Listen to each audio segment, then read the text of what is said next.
Boa noite, queridos, tudo bem? Boa noite, família, né? Começamos mais um conteúdo precioso da lição da Escola Sabatina desse trimestre, né? Unindo o céu e a terra, Cristo em Filipenses e Colossenses, né? Se você reparar bem aqui, onde está meu dedo, está escrito Cristo, né? E esta é a lição que nós vamos estudar esse trimestre, de janeiro a março de 26, né? Terminamos aí o conteúdo de Josué e vamos já. É bem verdade, começa a lição, a nova lição, né? Começa na última semana do ano, mas permaneceremos aí depois, nas próximas semanas, né? Já no novo ano, né? Então se conta de janeiro, né? Do estudo de sábado agora até o próximo, né? Onde no próximo estaremos aí a recapitular na Igreja Adventista do Sétimo Dia, mais perto de sua casa, né?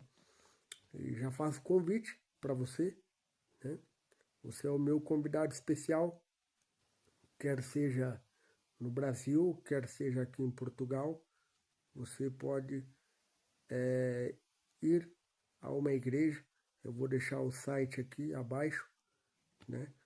De onde encontrar uma igreja, né? Para poder ali congregar conosco, né? Pode falar com o pastor, que você é meu convidado especial. Pastor Efraim Melo está te convidando, né?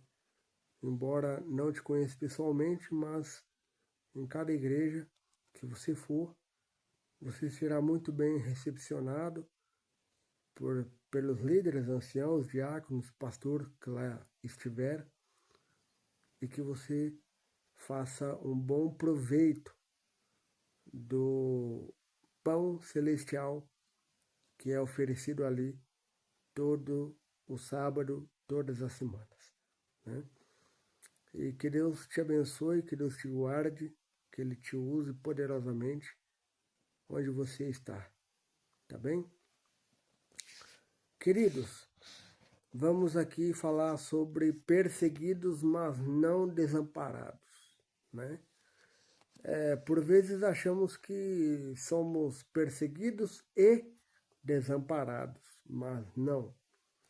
Isso é uma falácia, isso é uma frase que não se condiz com o grande conflito, né? Por quê? Porque Deus está conosco. Como diz o apóstolo Paulo, ele faz a pergunta em Romanos 8, né? 31, se não me engano, né? Se Deus é por nós, quem será contra nós, né? Podemos sim ser perseguidos, porém amparado pelo céu, né? Esse é o dever de Deus para com cada filho dele que for perseguido aqui neste mundo, né?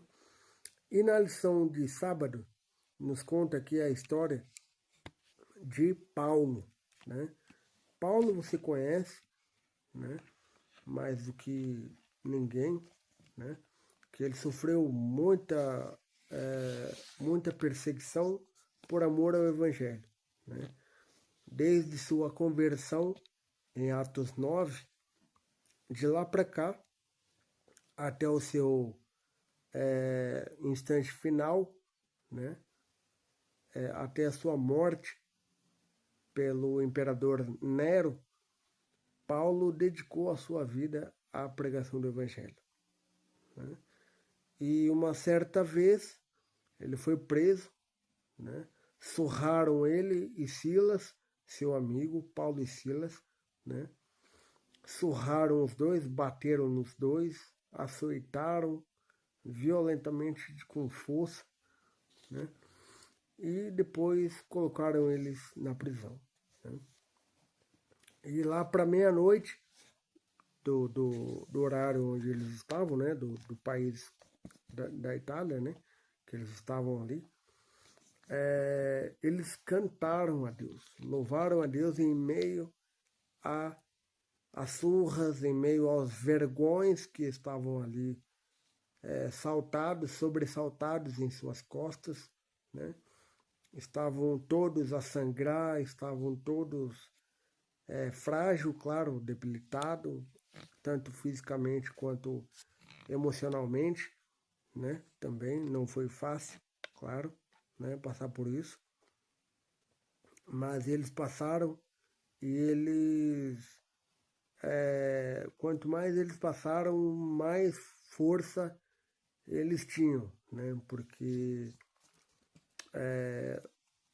de alguma forma Cristo confortava ele no momento da dor, né? No momento da angústia, no momento da, enfim, deles estarem embaixo, eles eram confortados pelo céu, né? No meio das surras, no meio das prisões, enfim, né? E Paulo, então, juntamente com Silas, eles não murmuraram, eles não se vitimizaram, ou então não se julgaram, não tiveram qualquer atitude ríspida para com o Evangelho e para com eles mesmos também, né? Então eles suportaram, né? Porque penso eu que Paulo também já tinha alguma ideia, né? De Mateus 25, verso 40, né? Onde Cristo diz que o que fazem a um desses pequeninos, a mim estão fazendo, né? Então eles propriamente eles estavam ali por amor a Cristo, né? E o que eles estavam fazendo, né? As pessoas que maltrataram Paulo não precisavam responder por aquilo, né? Para Paulo e Silas, mas sim vão responder para o próprio Senhor, né? Quando ele voltar, né? Porque Paulo e os soldados, Paulo e Silas e os generais, enfim, Paulo e Silas e as outras pessoas são de igual para igual, né? Para os olhos de Deus. Nenhum é menor e nenhum é maior. Todos somos iguais perante os olhos de Deus, né? Então veja que Paulo ele foi amplamente perseguido, né? Vamos ver que Paulo e Silas, Timóteo e toda a sua equipe, né, elaboraram estratégias para poder pregar o evangelho, né, em determinados lugares, em determinadas situações, né? Então nós vamos ver aí durante a semana que Paulo foi muito bem usado pelo Espírito Santo, né, para espalhar o evangelho, para levar avante o evangelho, sobretudo aqui na Europa, né? Sobretudo aqui na Europa, né? Onde nós estamos. Então Paulo ele foi assim grandemente utilizado por Cristo Jesus, né? A despeito do ser perseguido, a despeito do ser maltratado, a despeito de tudo aquilo que sabemos que acontece em uma cadeia, né? Ainda mais numa cadeia do primeiro século, né? Paulo sentia de alguma forma a presença do Espírito Santo, né? Paulo e Silas sentia de alguma forma a presença do Espírito Santo junto a eles, né? Então, na lição de domingo, Paulo em Filipenses e Colossenses, né? Só para vocês terem uma ideia, Filipenses e Colossenses, juntamente com 1º e 2º Timóteo, né? Foram cartas escritas na prisão, ok? Então principalmente Timóteo, 1ª e 2ª Timóteo, foram as últimas cartas que Paulo escreve da prisão antes de sua morte, pelo imperador Nero, né? Então, imagino como não esteja ali o ambiente celestial, ainda hoje, né? Porque se você for visitar a prisão de Paulo, né? Deus quiser, se me permitir, quero ir lá visitar, né? Imagina poder sentir ali a presença dos santos anjos, né? Por aquelas celas, por aquelas prisões, né? Saber que ali estavam servos de Deus, né? Nas mais adversas situações, né? Mas estava ali alguém que era tão dedicado ao Evangelho, mais dedicado do que qualquer um de nós que estamos aqui hoje, né? Assim era a vida do apóstolo Paulo, né? Muito esmerado, muito dedicado, muito esforçado também, né? Muito interessado, né? Em ganhar almas para Cristo Jesus, né? E justamente na carta aos Filipenses e aos Colossenses, né? Ele se intitula Paulo, o prisioneiro de Jesus Cristo, né? Então aqui, como eu falei, Filipenses e Colossenses, juntamente com 1º e 2º Timóteo, foram epístolas da prisão, escritas na prisão, né? Então, Paulo entregou sua vida completamente ao serviço de Cristo, né? Desde da sua conversão em Atos 9 até o seu final,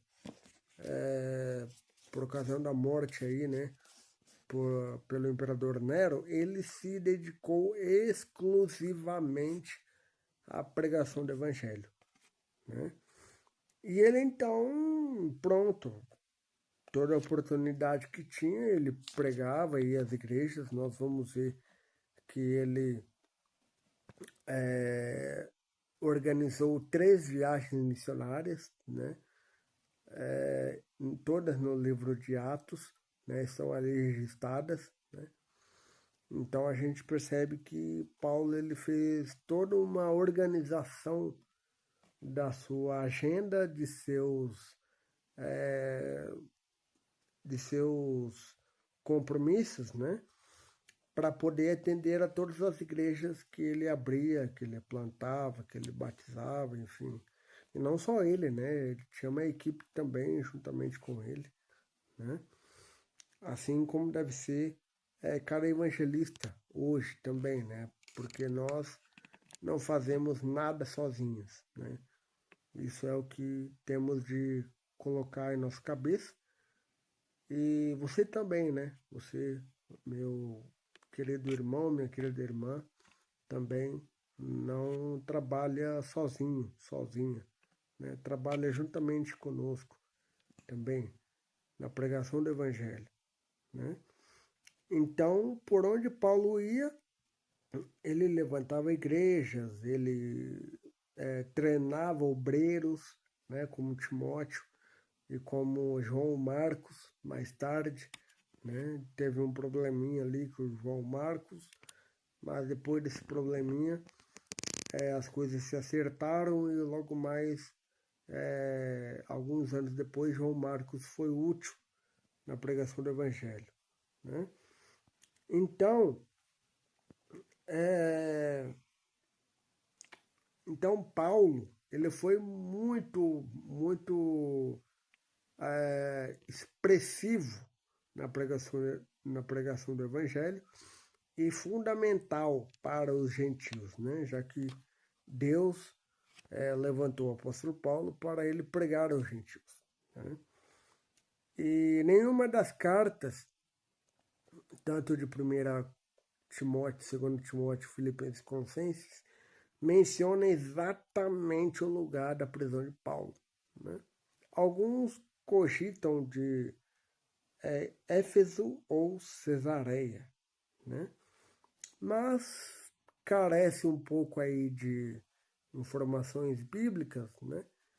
Para poder cravar realmente onde Paulo estava quando escreveu estas cartas, né? Mas o que se sabe é que Paulo ele era um prisioneiro de Cristo, né? Ele dedicou a sua vida à missão, né? E por dedicar a sua vida à missão, muitas outras pessoas não entenderam o posicionamento de Paulo, né? E prendiam Paulo, batiam em Paulo e Silas, né? Paulo e Silas por algum tempo andaram juntos, depois teve também uma desavença, né? E aí Paulo foi com Barnabé e Silas foi com João Marcos para o outro lado, né? Mas ambos, neste momento específico que estou a contar aqui, eles eram amigos e tal, e eles dividiam as celas juntos, cantavam juntos, como eu falei aqui no começo, né, no sábado, né? Eles cantaram juntos na prisão, enfim, né? E isso era uma característica deles, né? Cantar na prisão, sempre estar. Filipenses é uma carta que transmite alegria, é a carta da alegria. É a carta que ele mais fala sobre a alegria é Filipenses, né? Então, Paulo ali, em meio a, a esta situação, né? Traumática, né? Porque pensa, né? Viver fazia, sei lá, digamos assim, semana de oração numa igreja, né? Ao terminar a semana de oração, já era esperado por um policial, né? E ali é levado para prisão, batia nele, surrava, enfim, etc, né? Então, assim, imagina como era a aparência de Paulo, né? As costas, enfim, tudo, né? Então, Paulo, ele, esse, infelizmente, né, para algumas pessoas, o que Paulo estava fazendo era de bom coração, era de bom tom, né? Realmente, trabalhar para Deus é extraordinário, né? Quem puder, digo que trabalhe para Deus, né? Porque Deus precisa de homens e mulheres em sua obra para o avanço do Evangelho em nosso mundo, né? E Paulo, então, para muitas pessoas, para as igrejas que ele plantava, para os obreiros que ele treinava, enfim, Paulo estava indo bem, todo mundo tinha, não tinha dúvidas, né, de quem Paulo era e de quem Paulo se tornou, e por isso o evangelho ganhava força exatamente por isso, né, porque o Paulo, ele era carrasco, ele era bruto, né, rústico, e tornou-se uma pessoa poderosa aí na pregação do evangelho. Então isso, para muitas igrejas, depois, né, com o passar do tempo, a vida de Paulo foi um testemunho para essas igrejas, né? Então ele passou a ganhar muitas almas para Jesus, né, com seu testemunho de vida, né? Mas infelizmente para outras pessoas o que ele estava fazendo era ridículo, era considerado inconveniente, enfim, entre outras coisas mais, né? Mas Paulo tinha muito mais dedicação, se calhar, né? Tinha muito mais de dedicação do que muitos de nós hoje, né? Isto é um ponto a se destacar na vida de Paulo, né? E Paulo, então, acorrentado, né? Como também já adiantei aqui um pouquinho, né? Paulo como prisioneiro e Paulo como acorrentado, né? Então a vida de Paulo, desde o seu começo até o final, foi uma vida de tremenda tribulação, né? Tribulação de um lado, como eu expliquei há pouco, e, e regozijo de outro, né? Porque pessoas estavam sendo convertidas a Deus, né? Verdadeiramente, né? Então, Paulo oscilava entre a prisão e o regozijo, né? Ora estava em prisão, ora estava em regozijo pelos membros, né, que estavam sendo alcançados. Ora estava em regozijo, ora estava em prisão. Esta era a vida do apóstolo Paulo, né? E Deus deu muita força mental para ele, claro, não foi fácil, né? Porque a adversidade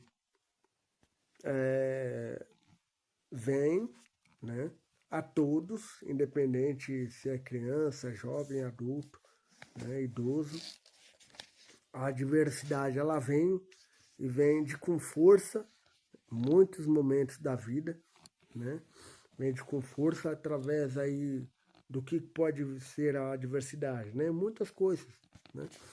Um casamento fracassado, ah, um parente, alguém, enfim, que está drogado, né? Também pode ser a morte de alguém, também, consideravelmente, né? Tudo isso são adversidades, né? São, entre aspas, né? Açoites da vida, né? Cada golpe da vida, né? Em muitas áreas, né? Financeira também, principalmente, sensivelmente falando, né? Tem muita gente perdendo dinheiro, né? Às vezes por golpe, por bobeira, enfim, né? Então nós temos de nos precaver, né? Temos de nos precaver, ou melhor, tentar nos precaver. Sabemos que nem todas as adversidades podemos controlar, mas podemos minimizar os seus efeitos em nossa vida, né? Para que assim a gente consiga ter um pouco mais de conforto, né, enquanto estamos aqui neste mundo. Então esta era a vida do apóstolo Paulo, entre prisão, entre correntes e entre águas batismais, né, batizando pessoas, né, plantando igrejas e etc. Né? Então tudo isso fazia parte aí da vida do apóstolo Paulo, né? E nós não devemos pensar, ou melhor, nós não devemos olhar para nós e para nossos fracassos, né? Porque isso não faz bem, né? Isso não faz bem. Eu terminei, aliás, eu gosto muito de uma frase de Ellen White, né? Eu vou dizer para vocês aqui, sempre que for possível, porque sempre que for possível e sempre que necessário, porque ela resume, ela faz uma síntese da nossa vida, né? Não, nada temos a temer quanto ao futuro, a menos que nos esqueçamos das coisas que Deus tem feito no passado e de como nos ministrou no passado, né? Então, quando vier algum pensamento derrotista, que possamos bloquear com uma oração, com um cântico, né? Que possamos ter ferramentas espirituais para poder bloquear aquela informação negativa, né?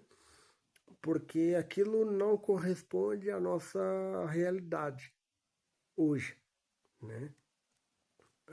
Podemos até aceitar, claro, não tem nada demais em aceitar, né, o fato, mas temos também de aceitar que nós temos a companhia maravilhosa do Espírito Santo, né? Como diz a lição, eu digo para você, né?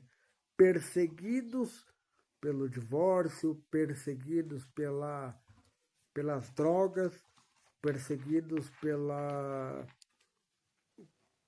por uma perda financeira ou familiar, porém não desamparados, né? Nós não estamos desamparados, estamos cada sofrimento que nos abate, temos de ter a certeza, né, de que o Senhor está conosco, né? De que o Senhor está no mesmo lugar que esteve quando Jesus estava na cruz, né? Onde estava Jesus? Onde estava Deus, né? Melhor dizendo, quando Jesus estava na cruz, onde estava Deus? Onde estava Deus, né? Deus estava no mesmo lugar quando Jesus estava na cruz. E ele está do mesmo lugar onde se encontra você, meu querido amigo, meu querido irmão, minha querida irmã, né? Ele está no mesmo lugar. E qual lugar? Do seu lado. Infelizmente não podemos ver, não podemos sentir, não podemos tocar fisicamente, mas ele está presente. Ele está a um passo de sua oração. Ele está a um passo de suas lágrimas, talvez. Ele está a um passo de uma conversa franca e honesta. Pense nisso e se agarre em Cristo Jesus, né? Vamos em frente, que trazem gente, né? Na lição de terça, vamos falar aí sobre Paulo na segunda viagem missionária, né? Então nós temos aí 3 viagens missionárias no livro de Atos. Não sei se eu comentei aqui em algum momento, mas enfim. Paulo tem, juntamente com Silas, né, 3 viagens missionárias, né?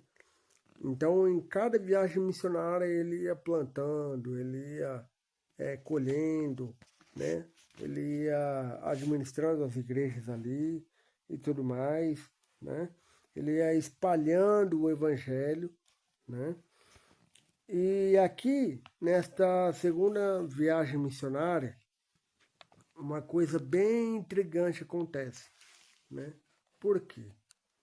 Porque o Paulo estava indo em direção à Ásia, creio eu que a Ásia de hoje, né? Ou pelo menos a região ali equivalente, né?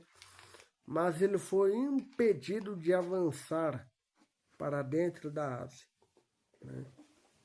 Ele foi impedido, ali está em Atos 16, você pode ler com calma depois, isto está em Atos 16. Ele foi impedido de avançar para dentro da Ásia, do que seria hoje China, Coreia do Sul, do Norte, Japão, aquela região ali, né?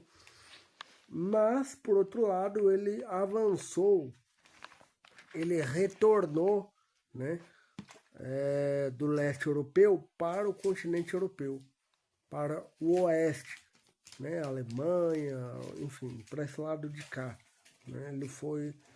Ele teve a permissão, vamos colocar assim, né, para poder evangelizar aqui o lado de cá da Europa, né? Então Paulo e sua equipe tiveram permissão de poder evangelizar aqui a Europa, o velho mundo, né? E foi isso que ele fez, né, na cidade de Filipos. Amigos, na cidade de Filipos era uma cidade muito rica, né? Uma cidade muito forte, muito poderosa do Império Romano, né? Não se pagava imposto deixa eu só ver aqui, imposto predial e imposto per capita, eram isentos desse imposto, né? E todo cidadão que era nascido em Filipos tinha cidadania romana, né? Italiana, né? Romana. Então todo cidadão que nascesse em Filipos era um cidadão romano, tal qual foi o apóstolo Paulo, né? Paulo, ele era cidadão romano, né? Creio que pela mãe, né? A mãe era romana e o pai era... Não, a mãe era judia, né? E o pai era romano, exatamente. Tô me lembrando aqui, né? Então era isso. E Paulo, então, ele avança para a Europa dentro, né? Ele vai para a Polônia, Tessalônia, Bereia, né, em Atos 17, enfim, vai para outros lugares da Europa, né? Ele vai pelas 7 igrejas da Ásia ali, né? De Apocalipse, ele conhecia, o apóstolo Paulo conhecia aquelas igrejas, né? Esmirna, Éfeso, Tiatira, Sardes, Filadélfia, Laodiceia, conhecia todas aquelas igrejas. O apóstolo Paulo foram igrejas que ele plantou, né? Foram igrejas que ele fez parte do seu rebanho, né? E por isso ele conhecia muito bem essas igrejas, né? E então o Espírito Santo sabia que a cidade de Filipos era uma cidade estrategicamente muito importante para não só para o Império Romano, mas sim, sobretudo, para o Evangelho, né? Então, e ali foi o ponto de partida ideal, né, para a pregação do Evangelho nos dias do apóstolo Paulo, né? Então, mesmo que houvesse perseguição, a perseguição fez com que o evangelho fosse espalhado. Olha só, né? Então veja, nem tudo estava perdido ou está perdido. De repente estamos a sofrer por amor a Cristo, né? Mas por outro lado, estamos indo para outros lugares que estão em melhores condições de receber o Evangelho, né? Somos expulsos, literalmente falando, né? Somos expulsos de um lugar, mas Deus nos envia a outros lugares para a pregação do Evangelho, né? Assim aconteceu com o apóstolo Paulo e com os outros apóstolos de Cristo, como Pedro, Tiago, João, enfim, né? E também acontece conosco hoje, né? Às vezes não somos bem-vindos em determinados lugares, mas Deus nos envia onde há corações dispostos a nos ouvir, onde há pessoas sedentas de ouvir a palavra de Deus, né? Isso tudo é muito valioso, isso tudo é muito apreciado pelo céu, né? Tudo isso é apreciado pelo céu. Isso foi então em Paulo, em Filipos, né? Na lição de quarta, Paulo e Colossos. Aqui também é uma outra cidade do Império Romano, né? Cidade de Colossos, de onde está a igreja onde está a carta, né, de Colossenses, né? A carta de Colossenses foi escrita para os colossos, para os membros da igreja em Colossos, né? E também era uma igreja, enfim, uma cidade também de igual forma como Filipe, né? Importante para o Império Romano, né? Tinha também uma série de regalias, enfim, de isenções, né, de impostos. Ficava apenas 15 quilômetros de Laodiceia, né? A última igreja de Apocalipse, capítulo 3, né? Então, ficava a 15 quilômetros de Laodiceia. Então, era relativamente perto uma cidade da outra, né? E só há pouco tempo, creio que 5, 10 anos para cá, é que a cidade de Colossos está sendo escavada por arqueólogos, né? E sendo descoberta mais coisas aí a respeito do apóstolo Paulo, né? Então, embora não se tenha certeza absoluta de que Paulo tenha visitado Colossos, né? Mas o que nos leva a crer é que Paulo andou perto de Colossos, numa outra cidade chamada Éfeso. Então ali era aquela região, era a palma da mão de Paulo. Paulo conhecia muito bem aquela região, né? Laodiceia de um lado, Éfeso de outro, Esmirna por outro lado, Tiatira ainda de outro lado, enfim, Sardes, né?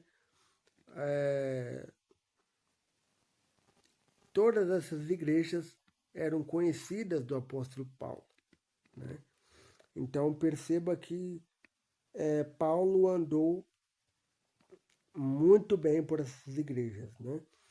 E num dado momento, também aqui na lição da escola sabatina, destaca que Paulo, a lei romana, né, exigia que Paulo devolvesse Onésimo a Filemon, né? Mas Paulo apelou à consciência de Filemon, né, que era o dono, digamos assim, do escravo Onésimo, né? Paulo então apela à consciência de Filemon de que Onésimo é irmão de Filemon em Cristo Jesus, né? E Filemon então era um senhor de escravo cristão, né? Já tinha se convertido. Também há uma carta, né, a Filemon, né? Paulo escrevendo a Filemon, né? Então Filemon era cristão, né? E por ser cristão, então Paulo exorta a consciência de Filemon para que não praticasse abusos excessivos quanto à escravatura, né, em relação dele para com os escravos dele, né, de Filemon, né. E posteriormente, fazendo aqui uma ligação, né, no século XIX, a Ellen White também ela era contra, já vou deixar aqui bem destacado, né? Ela era contra a escravatura, né? Então, tanto ela quanto os pioneiros, né, da Igreja Adventista, eles, quando percebiam que alguém estava em aflição por algum motivo, alguma coisa, eles escondiam essas pessoas que eram, na verdade, escravos, né? Porque o objetivo não era esconder, né? O objetivo final do escravo era ir para o Canadá, né? Muitas vezes o Canadá era uma porta de refúgio, né? Então eles se abrigavam por um tempo nas casas de Ellen White, enfim, dos pioneiros, né? De outras pessoas, né? Ellen White deixou isso por escrito também, né? Para que pudessem abrigar essas pessoas e que num determinado momento pudessem levá-las de alguma forma, né? Conduzir de alguma forma para que elas pudessem ter aí a liberdade. E muitas vezes a liberdade era conquistada ali quando chegassem no Canadá, né? Então, os pioneiros adventistas, eles trabalhavam muito duro em relação aí à escravatura, né? Eles não aceitaram a escravatura de modo algum, né?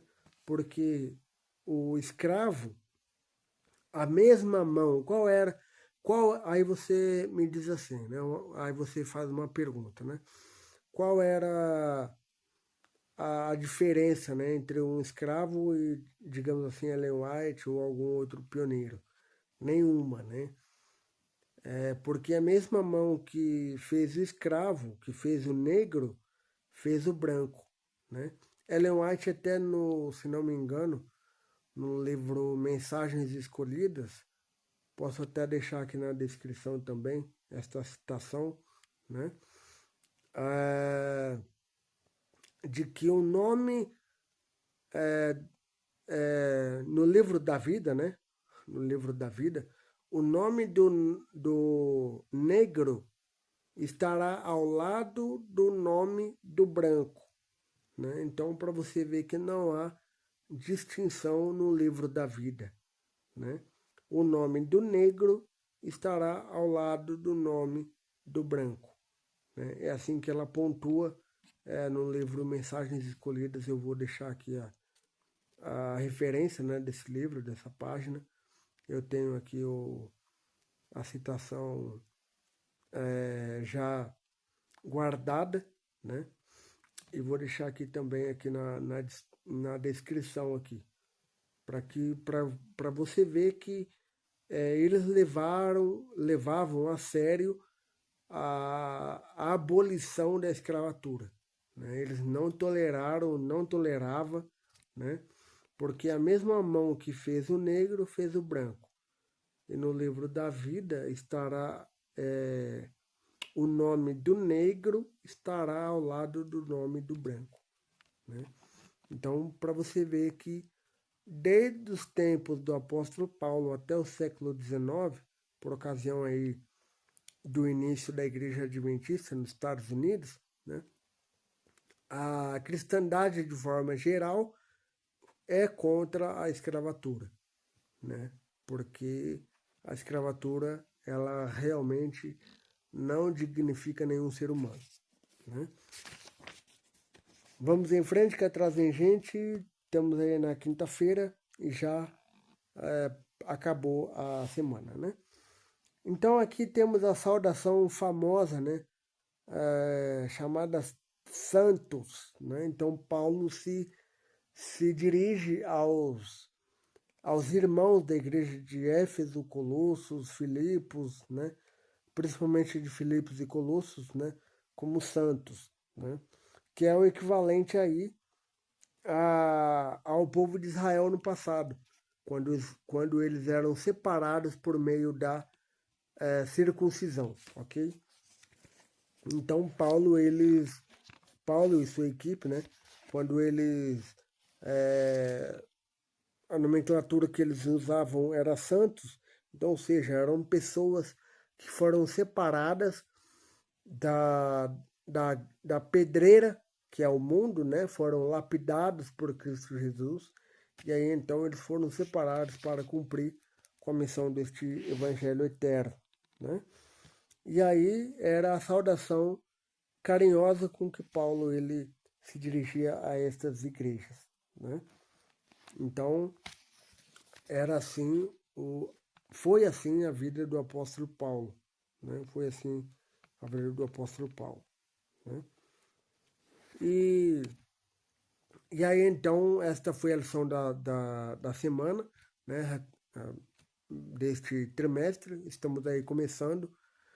E se este conteúdo fez sentido para você, se te abençoou de alguma forma, não deixe, por favor, de compartilhar, deixar o seu like, né? E também de subscrever em nosso canal.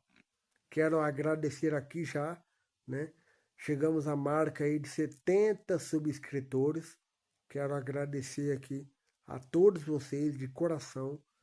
Eu e minha esposa agradecemos de coração esse envolvimento que vocês estão tendo com o nosso canal, né? Através de partilha, comentários, gostos ou gostos, né? Curtidas, enfim. né? Então, todo esse feedback nos ajuda, né, a crescer mais, né, a melhorar algum aspecto, né, e sempre trazer conteúdo aí de qualidade para todos vocês, tá bem? Então, que Deus te abençoe, que Deus te guarde, né? E até semana que vem com a segunda lição aí da Escola Sabatina. Um abraço a todos.